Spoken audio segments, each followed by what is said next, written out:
The ram has touched the gate. Bam. Oh, bam. Hello. Right, good enough. Hey, D.W. Low. What's up, gang?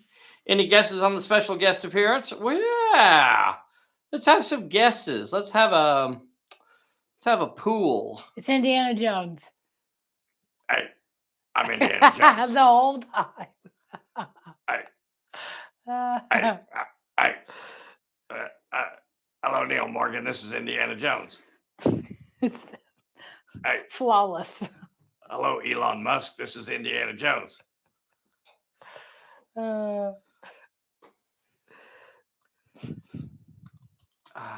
Manny Marino, Scott Howland. Awesome. The gang is on here, Manny. I got to get in contact with you and find out how things are going. So our next... Stop it. Our next big project is Bride of the Serpent. Bride of the Serpent. Dun, dun, dun, dun, dun, dun. But it's one of the things I want to talk about a little bit tonight. So the first of our old books that we're going to update will be Tomb of the Serpent. So Tomb of the Serpent will be updated. The second edition changed. It'll be given the Manny Marino special treatment. Ooh. Jazzed up. It's pretty jazzy. Hell, he's jazzy, that Manny Marino. He's all about the jazz. Ba-bam! We'll be going officially live in approximately 3 minutes. Actually, 2 minutes. 2 minutos. As we say around Casa Pulp Alley. Very authentic.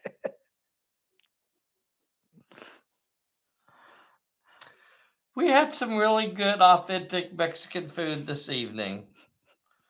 Yeah. So those quesadillas. Oh dear.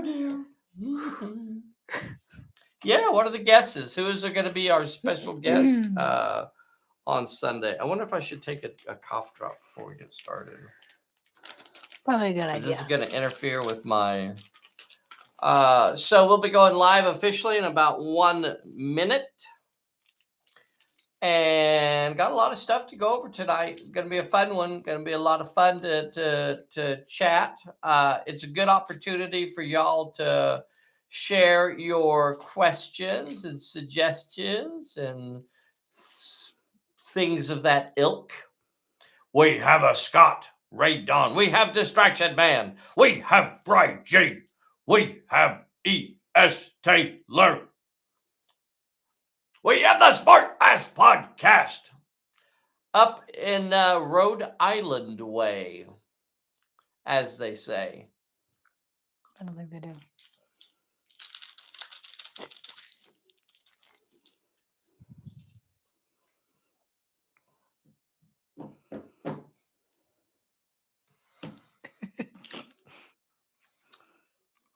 Should we scooch the camera? We're not really. It feels like it's too far that away. You know what? Do you know what I mean? It's 8 o'clock and Jelly it's time bean? to shop. No, I'm not happy with it. It is 8 o'clock. Hey, everybody, this is Dave here at Pulp Alley.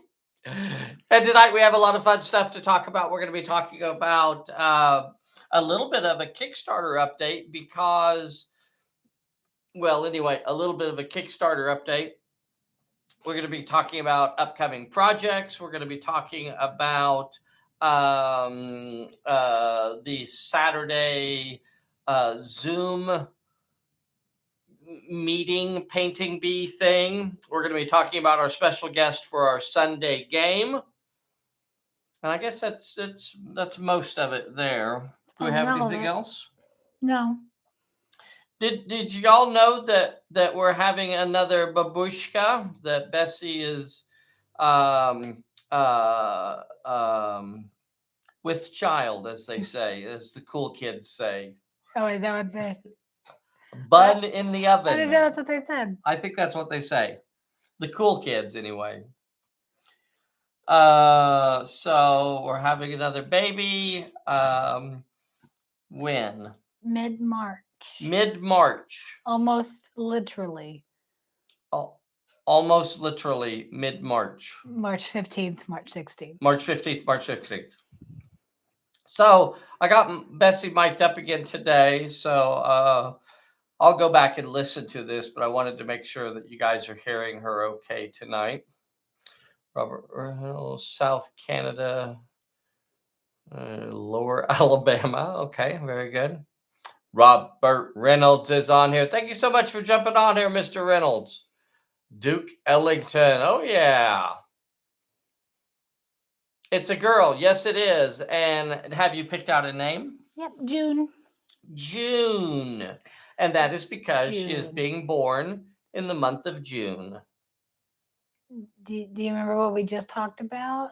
Mhm. It was, in fact, March. March is her name. Her name is March. It's the old switcheroo. The old switcheroo. She's like that. She's pretty tricky. I'm uncomfortable with this camera. I don't like it being. Okay, then you need to So, change it it and not needs- just blather. It needs to. Oh, look, and Matt Spence is on here. Matt Spence. Matt Spence, how are you doing, sir? Matt and Mark Duval is on here. That's awesome. Thank you for jumping on here. So I guess first up, order of business is we are taking guesses. If you'd like to make a guess about who you think our special Sunday game guest will be. So you get your Do they win something if they guess it right? The admiration of your peers. World domination would have been better, but Yeah, I can't give that away yet. Yeah. I guess it is for her. What do I? Do you need to? Yeah, scooch? we're completely out of balance. Maybe if I just scooted further this way. Well, I am locked in position. You're locked in. You're locked into your station. Locked and loaded. She has the con. Do you? Will it make you feel better if you scooch? Sir, you will make me fall out of this chair. It's called personal space. I feel like I need to move the camera. Okay, well, do you need I'm going to to go move the camera. I'll be right back. Do it? Boys and girls, wait right there. I'll be right back.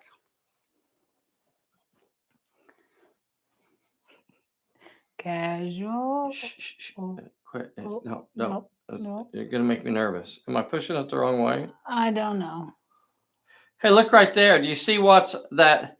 Hey, do you see what's on the sticker that's on the side of our refrigeration unit over there? Can anybody see it? Oh, it's not a sticker. I think it's a magnet. Look at that, boys and girls. Look at that. It's a magnet for the Smart Ass Podcast. Yeah. What? A magnet for the Smart Ass Podcast right there. Right there on our refrigeration unit. Oh. Sir. I feel better about that now. I think I feel better about that. I hope so. Okay. So let's talk about stuff. So, Marty Devine is hosting another Zoom call this Saturday. Gosh, and unfortunately I don't remember what the time was. Does anybody out there remember what the time was for the Zoom call on Saturday? It's usually fairly late. It might be around 8 p.m. Central, something like that. But it is just an opportunity for us to get together and chat. It is called a painting bee. So if you would like to get on there and paint figures, that's what other folks will be doing. Not necessarily me. I'll probably just be on there hanging out and maybe putting orders together or writing on something, or maybe I will be painting. I don't know. But in other words, you don't have to get on there and paint. There's nothing wrong with just getting on there and listening. You don't have to engage people. You can just get on there and listen to the chitter chatter as we talk about. To your heart's content. Mm-hmm. You can lurk. You are free to lurk for those of you that choose to live your life that way. There's no judging. I'm a lurker.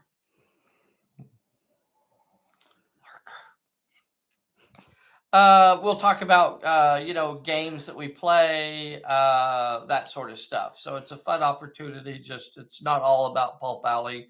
We'll talk about other stuff as well, life, liberty, and the pursuit of happiness.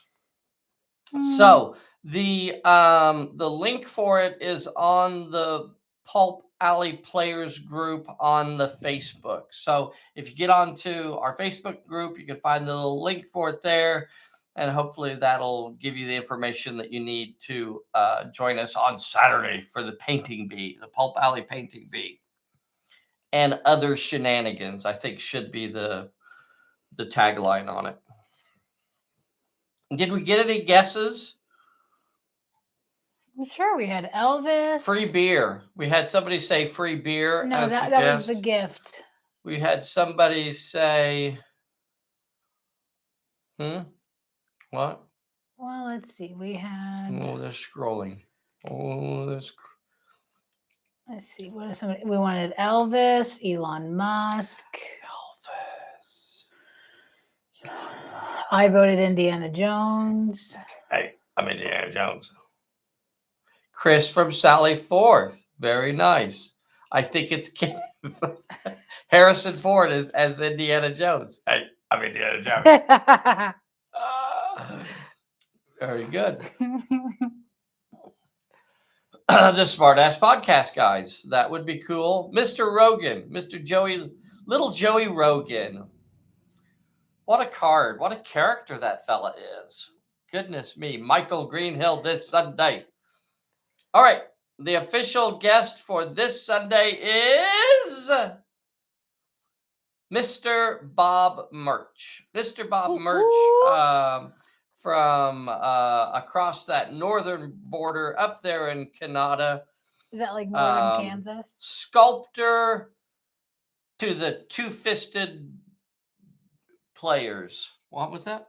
I said, is that like northern Kansas? No, it's further north. Oh, it's further. Yeah. Even past like Iowa. Oh, it's impossible. No, it keeps going. That's impossible. So, Mr. Bob Murch is going to join us on Sunday for a live game of Pulp Alley. You know what? I don't even know. I got an itch. Hold on a second. Oh, yeah, that's better. Hey, let's keep this PG here. Hopefully his interviews. His interweb superhighway is better than most Canuck web. Oh, yes. Let's hope. Pulp sculptor extraordinaire. And I've said it before and I'll say it again and I'll probably say it this Sunday. Without pulp figures, there may not have ever been a Pulp Alley. When I was kind of looking around at what sort of genre and what sort of thing that we were going to do, we kind of debated it for a long time and kind of settled on Pulp as we were looking around. And we thought, you know what? There's a great line of figures out there that really doesn't have a game to support it. You know, that would be a great way for us to kind of start off with something like that.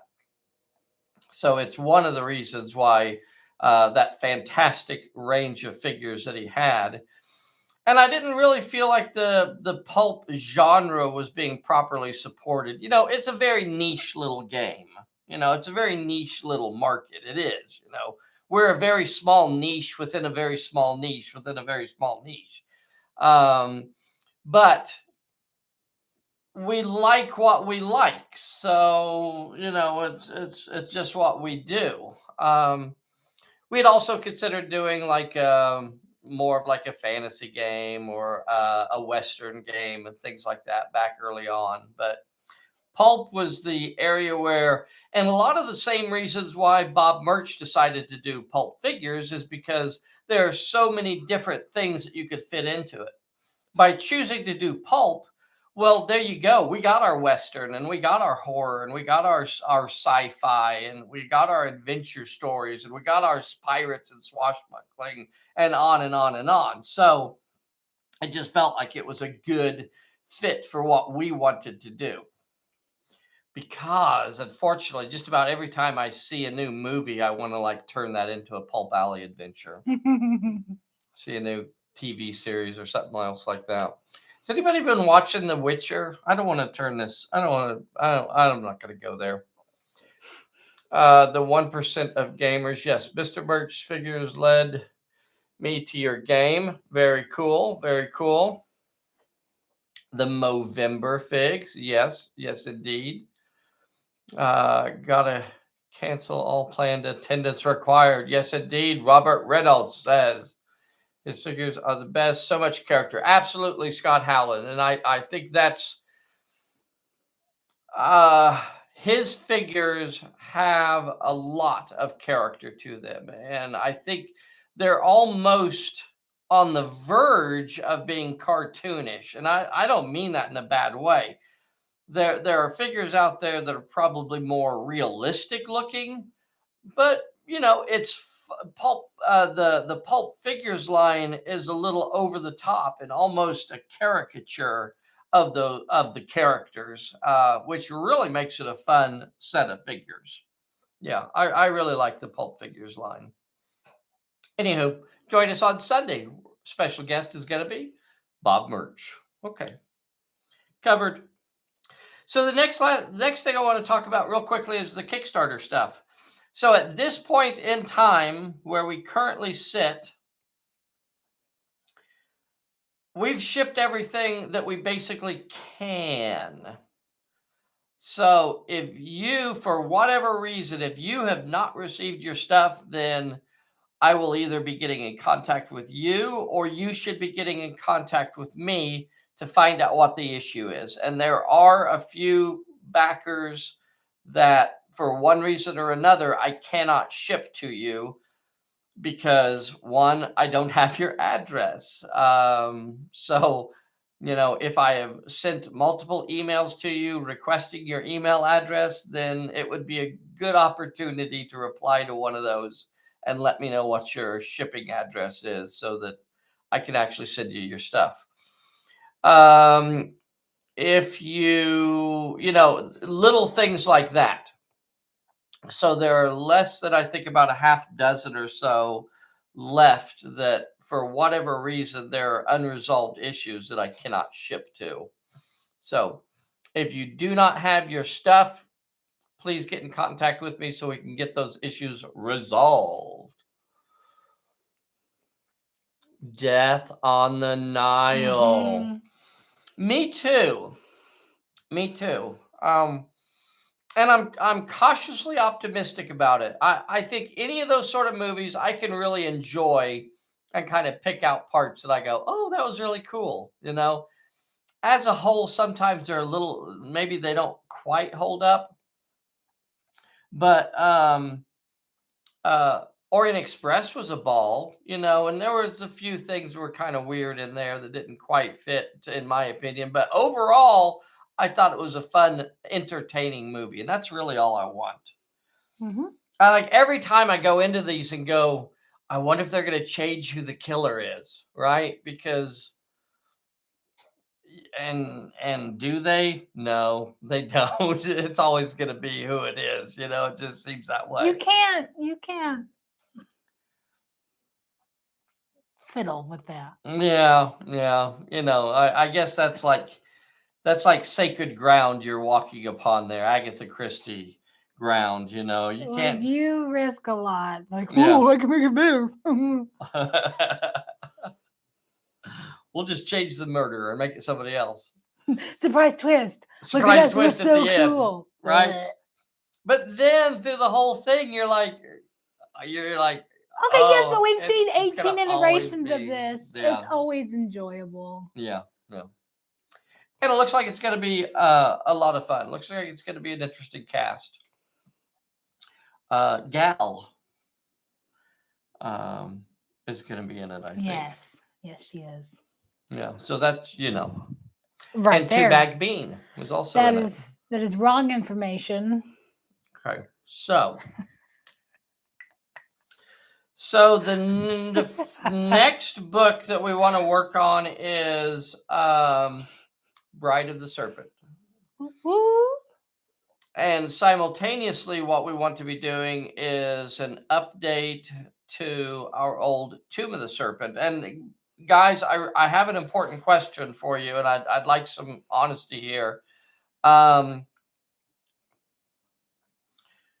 we update Tomb of the Serpent to second edition, we're thinking about doing a double featured box set of the Serpent story arc. So the box set would include the updated new version of Tomb of the Serpent, plus Bride of the Serpent, plus a bunch of new miniatures that'll also be there to fill all that stuff out. So I guess the question is, how did you guys like the box set, and did you like the box? So right now I'm thinking about doing Tomb of the Serpent in that same style box, and basically using that so that Tomb of the Serpent, when you're putting it on your shelf, would fit right next to the starter set, and you'd have two cool boxes sitting next to each other right there. So that's the goal right now. But of course, the one issue with that is, and I don't know how you guys feel about this sort of thing, but that box costs us money, right? And I don't remember exactly how much, but I would say it added several dollars to the price of the box set. So I guess there's that, if the box set is $80 without the box, or do you want to pay $85 and get a box to put it all in? So that's kind of that question there, because those boxes aren't cheap, and they take of course you got to design the box, and you got to print prototypes, and yada yada yada. So I guess my big question is, did you like the box? Those of you that got the box for, the new starter box in your Kickstarters, do you like the box, or is it something that you're not ever going to use and you don't really care about it anyway? So that's kind Maybe of you the could poll. whittle them. What was that? Maybe you could whittle them. Sure. It could be whittled. I'm not saying it couldn't be whittled. I mean, over a summer, I could probably whittle out several of those. Several. 3, maybe 4. Exclusive. Yeah, the exclusive whittled versions. So let me know in the comments. You can drop it in the chat here. You can drop it. Let's see, Matt Spence says yes. Box set, please. That's they've cool. all said yes. I'm on board with the Tomb of the Serpent box set. Okay. Pushes the collector button for me. Very cool. Very cool. Yes, some cool minis to go with it. So for those of you that got the characters book, a preview of some of the figures actually appears in the characters book. If you go back through there and you find the page called the Servants of the Serpent or something like that, Cult of the Serpent. I don't really remember what I called them now. But it has Sharnock the Undying, it has Dahlia Lamia, and then it has the Abominations. So that is a preview of some of the figures that actually are already designed for the Tomb of the Serpent and the Bride of the Serpent campaign. So we would like to be able to use a lot of the miniatures in both. We don't want to sell you a bunch of miniatures that are only going to help you with one of the campaigns. So the Abominations, definitely you're going to find those in both of them. So a lot of the figures we want to have, I would say probably at least 75% of the figures we want to be able to use in both campaigns. So it'll be fun. It'll be fun. All right. All right. That's that. Okay. I think I've covered everything. Is there anything that do we have any questions tonight? This with lots of war discs.